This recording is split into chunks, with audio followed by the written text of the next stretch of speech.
talaga inaasahan, yun nga yung score talaga. Parang gusto ko lang talaga every time manalo eh. So, parang dedication kami talaga manalo.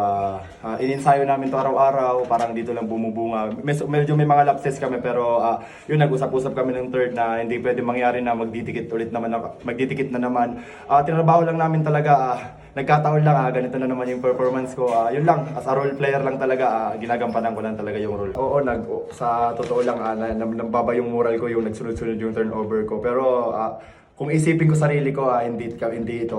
Wala dito sarili ko, team yung nilaro ko dito, team yung pinunta namin dito. Parang sinantabi ko muna yung sarili ko, makikinig talaga ako kung nagkakamali ako.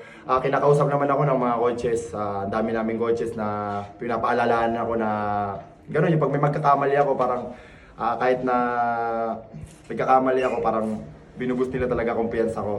Yun lang, third quarter parang nag-isip ako na kung anong gusto ba makabawi ako. Sinimulan ko sa depensa talaga kasi pag nagkakamali ka talaga, hindi ka naman babawi sa opensa, sa depensa talaga.